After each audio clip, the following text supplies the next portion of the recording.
Dirjen Lapas pada Menteri Hukum dan HAM. Jadi saya jawab ya. Jadi sebenarnya saya melihat pada kasus Amar Joni ini udah bukan kasus yang normal ya. Karena pemerintah lagi-lagi mengeksekusi Amar Joni melalui putusan berikutnya ya. Jadi ini udah melebihi batas kewajaran ya, karena putusan yang lebih dari 2 kali itu udah bukan residivis lagi, tapi putusan eksekutorial. Jadi putusan eksekutorial ini berlaku untuk pelaku kejahatan yang maksimal, yang hukumannya diancam hukuman mati atau yang divonis 20 tahun. Ini putusan eksekutorial namanya. Jadi kalau sudah 2 kali jadi residivis, lalu ketiga kalinya, apalagi keempat kalinya, ini pemerintah udah harus menentukan orang ini sudah layak untuk dihukum kembali atau diberikan sanksi administratif atau sanksi sosial. Nah, untuk Amar Joni ini saya lihat ini orang pasalnya lagi-lagi pasal pengguna ya. Yang terakhir katanya itu Amar Joni berkumpul dengan kawan-kawannya, lalu di situ ada selinting ganja ya, masuk ke dalam ruangan itu, yang dengan entengnya Kalapas bilang itu kelalaian daripada anak buahnya. Kalau satu linting kelalaian, lantas 5 kilo kelalaian bukan?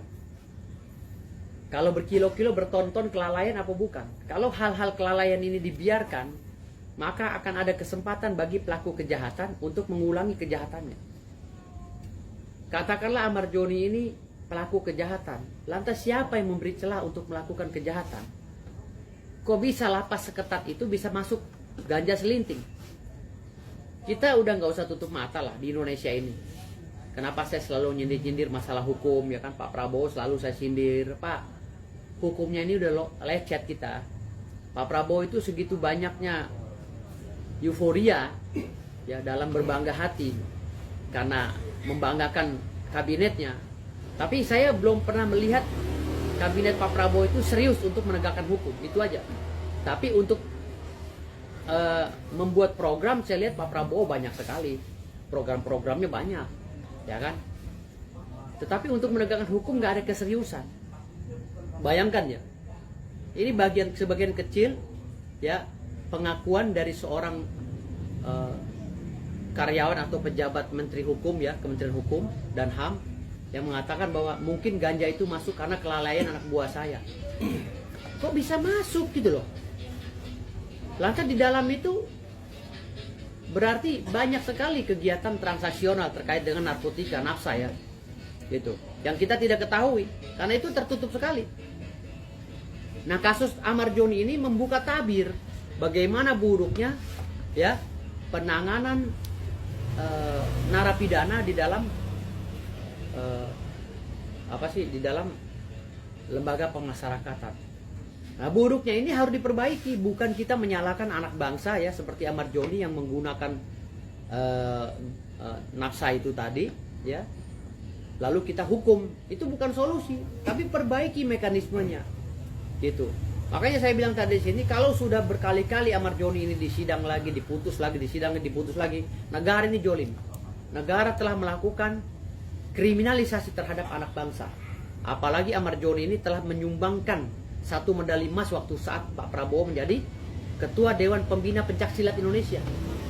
Ini jasanya Amar Joni mengharumkan bangsa juga harus dilihat di sini. Jangan melulu dilihat dari kegiatan dia saat ini, karena dia mungkin frustasi, istrinya udah dinikah lagi sama orang ya kan, anak-anaknya udah tercerai-berai gitu loh, rumah tangganya udah nggak diselamatkan, dia akhirnya frustasi, lari lagi ke narkoba. Andaikan saja lapas itu tidak memberi ruang untuk peredaran narkotika ya, mungkin Amar Joni lain juga tidak akan terpengaruh gitu loh. Pasti mereka akan nggak secara sistem, kalau barangnya nggak ada juga mereka nggak akan jadi pengguna. Tapi hari ini saya bukan berkapasitas sebagai pengacaranya Amar Joni, tapi saya ya Ketua Umum Satgas Anti Narkoba Nasional ya, dan pemilik panti rehabilitas narkoba Yayasan Mutiara Tawon Firdaus. Ini penting bagi saya untuk bersuara. Saya akan mengajukan surat ke BNN untuk menurunkan tim ya analis narkotika NAPSA. Setelah itu apakah layak ini di asesmen, keluarkan surat asesmen, dan apakah layak Ahmad Joni ini yang sudah divonis 3 atau 4 kali direhab. Karena kalau vonis sudah 4 kali apalagi dilarikan Nusa Kambangan, itu ancaman hukumannya harus berat. Minimal seumur hidup. Tapi ancaman hukuman hanya 3 tahun lari ke sana. Oh, ini tendensius, Bos. Kami orang hukum akan protes. Jangan dibolak-balik lah. Kacau begini. Gitu. Jangan sampai Pak Prabowo itu bangga kepada kepemimpinannya, tapi kami sebagai orang pemilik negeri ini, kami rakyat yang mengerti tentang tata kelola negara dan ngerti tentang hukum, ketawa melihat Pak Prabowo. Membanggakan diri sendiri, tapi sesungguhnya kami sendiri tertawa melihat Pak Prabowo. Karena ketidakmengertian pejabat-pejabatnya untuk mengelola negara dengan cara hukum tadi. Hukum ini fatal, Bos. Gitu loh. Hukum ini adalah panglima yang membawahi 9 komponen strategis yang selalu saya bilang. Ipole, Sosbud, Hankamnas, Geodemokonsos. Kalau hukumnya, ya, kalau hukumnya ini lemah, 9 komponen strategis nggak akan jalan, Mbak.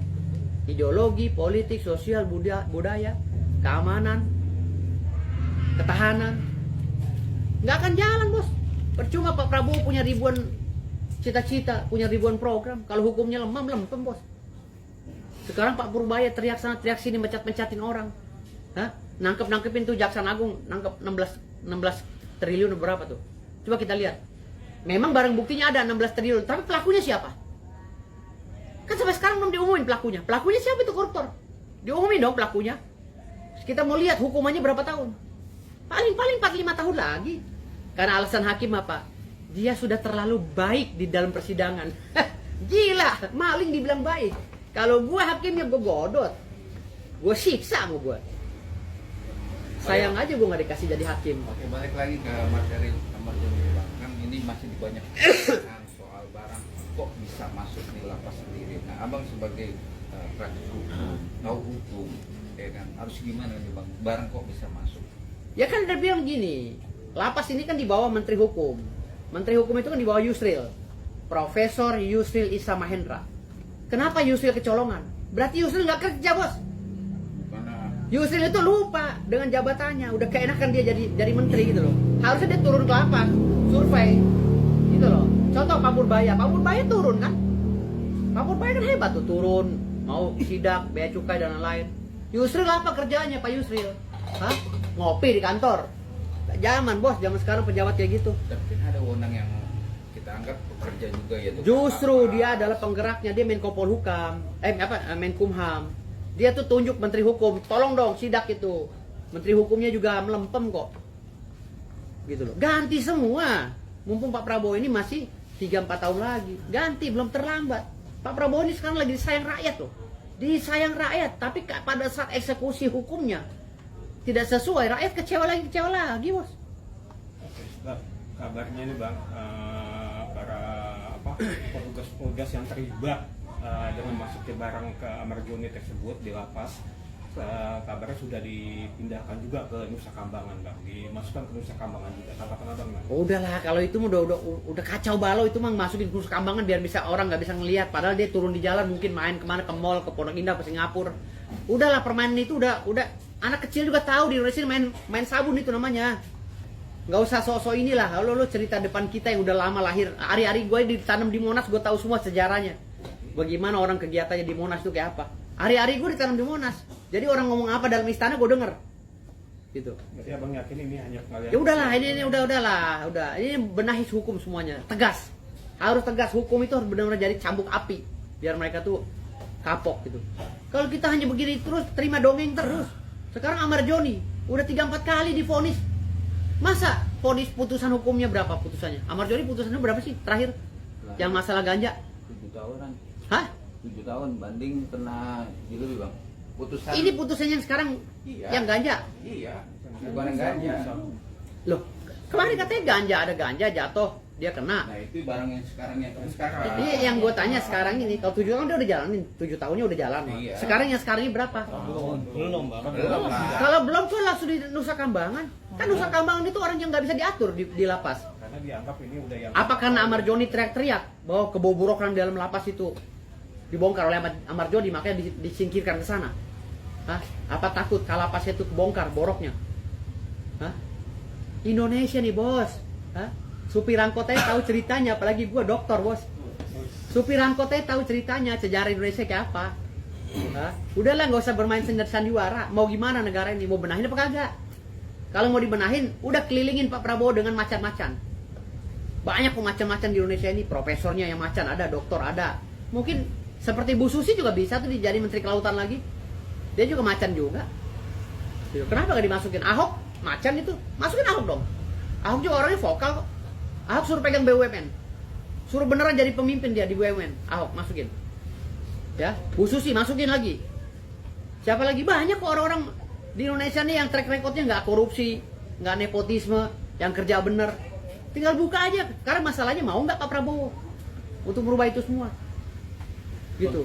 Dalam kasus Amar ini kan Aditya dan juga pihak keluarga itu kan menanyakan ya, dan protes lah bisa dibilang kenapa kakaknya ini dipindahkan ke Nusa Kambangan. Bahkan kan Dijennya juga sudah bilang bahwa ini tuh hanya bukan pengedaran tapi lebih ke penemuan selinting ganja itu di lapas. Ya selinting ganja itu harusnya dijadikan dia itu sebagai pengguna saja, direhab. Jangan lebay lah itu pemimpin lapasnya juga tuh. Pemimpin apa sih yang ngomong itu? Pejabatnya, dirjen apa-apa tuh. Enggak usah lebay lah, orang ngapa-ngapain emang takut kebongkar gitu sama Amar Joni dibongkar. Amar Joni diintervensi dulu di sana. Ditakut-takutin ya kan, awas lu kalau bongkar lu mati gitu. Jangan begitulah, aduh. Minum dulu lah teh nih, aduh. Bang, ini kan dalam kasusnya Amar ini kan ada juga salah satu pendakwa yaitu Ustadz Deli itu meminta bantuan hukum ke tim Hotman 911 gitu agar menyoroti kasusnya Amar gitu bang. Mungkin gimana bang? Ya mungkin itu bagian daripada niatan beliau sebagai sesama anak bangsa lah ya. Itu sih kita nggak usah nggak usah dibicarakan lagi, nggak usah. Kalau Hotmannya nggak mau ya udah jangan dipaksa. Mungkin Hotman lagi sibuk di Bali sama sekretaris ya kan, biarkan aja. Sekarang gua kan mau nih ngurusin melalui Satgas Anti Narkoba Nasional yang gua pimpin. Ini aja kita coba surati agar Amar Joni dikembalikan lagi, nanti direhab di panti rehabilitas kita. Saya akan koordinasi dengan BNN, akan menghubungi Komjen Syudi ya, kepala BNN. Nanti hari Senin depan saya akan datang ke BNN, majukan surat agar dikeluarkan asesmen. Tapi tim analis dibentuk dulu gitu. Itu aja sih. Tapi udah ada diskusi dengan kuasa hukumnya Amar belum bang? Nggak ada, saya nggak ada. Kan saya nggak tahu kuasa hukumnya Amar siapa, kan buta orang di sono, dibawa ke Nusa Kambangan siapa, jin aja kagak ada akses sono apalagi manusia. Tempatnya dikelilingin ular naga apa segala itu. Ular anaconda, ya kan, buaya, hiu. Oke, Bang, Abang melihat dari sisi hukum Amar Joni yang sudah terlibat dalam kasus perkara narkoba 3 kali, diduga dia melakukan pengedar dan pemakai juga. Memang konsep dari anti narkoba membahas sendiri itu konteksnya apa sih bang? Apa residivis? Apa memang benar gimana tuh bang? Bukan pembasmi ini Satgas Anti Narkoba Nasional, kan gue organisasi banyak. Jadi kalau Satgas Anti Narkoba Nasional ini tetap melihat dari sisi positifnya anak bangsa. Hampir rata-rata, menurut pengalaman kami ya, hampir rata-rata anak bangsa yang kecemplung di dalam lingkungan narkoba ini, hampir rata-rata mereka yang hopeless. Satu karena ekonomi, karena cinta. Ekonomi dan cinta inilah yang menjerumuskan mereka, gitu loh. Kalau yang ketiga hedonisme, karena udah kebanyakan duit, hedon, akhirnya iseng-iseng ya. Keterusan. 3 ini yang sangat mencolok, tapi mencolok itu karena keterbatasan ekonomi dan putus cinta. Gitu. Ini yang sangat kita lihat ya. Akhirnya orang itu hopeless dan frustasi, larinya ke narkoba untuk menghibur dirinya sendiri. Nah, Amar Joni ini rasanya ke yang satu kedua ini, ekonomi dan cinta. Gitu. Makanya dia udahlah, daripada gue hidup sia-sia, bini gue udah dibawa orang kan gitu, gue mendingan begini gitu. Tapi kita juga tidak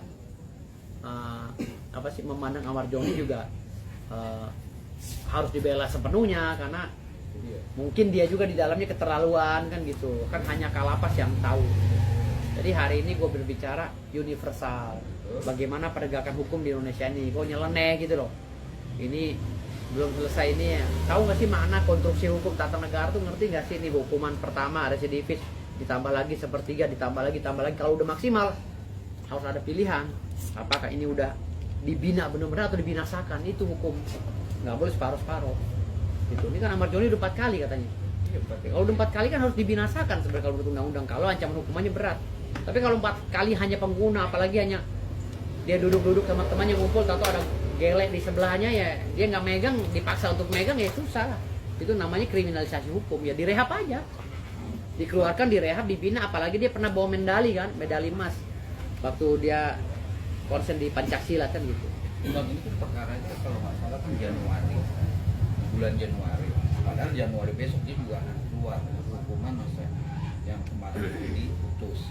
Iya. Dan akhirnya keblokar. Ada dugaan-dugaan banyak pihak dari kuasa hukum atau dari sahabat sendiri dalam proses berjalannya permasalahan ini adalah negosiasi untuk kesepakatan terindikasi untuk tidak digolkan ini. Ini unsurnya oknum-oknum ini juga bermasalah juga dalam proses ini, Pak. Ya mungkin oknum itu takut kebongkar rahasianya di dalam sama si Amar, karena Amar udah banyak banget ngeluarin berita keluar kan, ngebocor-bocorin tentang kegiatan di dalam lapas, sehingga Kalapasnya ketakutan, lalu disingkirkan Amar ke sana, didoktrin dulu. Kan bisa juga dilakukan elistasi atau apa sih istilah-istilah tuh gitu. Kan bisa didoktrin dulu agar Amar itu tidak buka mulut. Kan bisa juga gitu. Atau mungkin ada pesanan dari orang lain ya kan, mungkin suaminya istrinya yang sekarang gedek sama si Amar, dia bermain kong kali kong, udah penjara mungkin gitu, udah penjaranya yang lama dah, cari lagi sebabnya. Gue lagi seneng-senengnya nih sama si Yayang gue nih, ntar dia keluar ngerecokin rumah tangga gue lagi gitu. Bisa jadi kan gitu. Semua aspek itu bisa kita prediksi, tapi tidak bisa kita pastikan.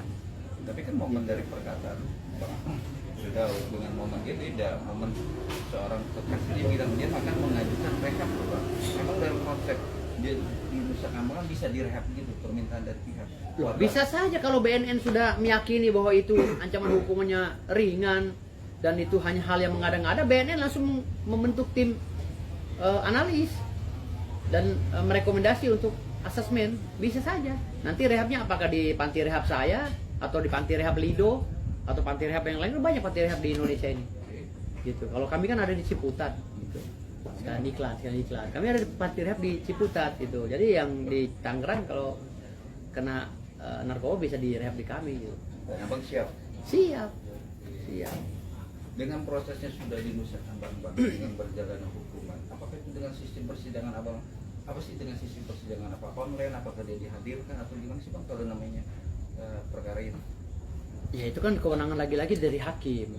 Hakim maunya online ya, Ahmad Joni ngikutin online, kan nggak mungkin bolak-balik Nusa Kambangan ke sini. Cuman ini terlihat konyol aja, kenapa dilimpahin ke sono gitu. Itu konyol aja kelihatannya gitu. Itu yang buat Abang Itu yang buat kok ini kayak, kan tahu nggak, orang yang udah susah banget diatur, yang kelas kakap, yang kejahatannya di atas 20 tahun ya misalnya ya, atau hukuman mati, itu baru bisa ditaruh di Nusa Kambangan. Kalau yang kejahatannya udah hukumannya 20 tahun baru di Nusa Kambangan. Kalau udah susah, udah pegal pemerintah. Tapi kalau yang hukumannya hanya 3 tahun, 6 tahun, janganlah. Tapi kan udah 3 kali pertanyaannya itu Bang. Dan dia juga Makanya kalau udah 3-4 kali pemerintah harus mengeksekusi dia. Kan dibilang tadi udah 3-4 kali dalam undang-undang itu, dalam hukum, istilah hukum ya, dalam proses penghukuman seseorang, kalau sudah lebih dari 3 kali itu udah pemerintah udah harus ambil tindakan. Mau diapain nih anak? buktinya dibawa ke Nusa Kambangan, itu kan bukti bahwa Loh, itu bukan penghukuman, tapi itu membuat aturan sendiri. Gitu loh. Nusa Kambangan itu untuk orang yang kejahatannya maksimal, Bos. Tuh, kalau dia hanya pemakai aja, pengedarnya juga baru diduga. Tuh. Atau pengedarnya udah pernah dihukum sekali gitu kan. Harusnya kan dia bisa dibina, di rehab.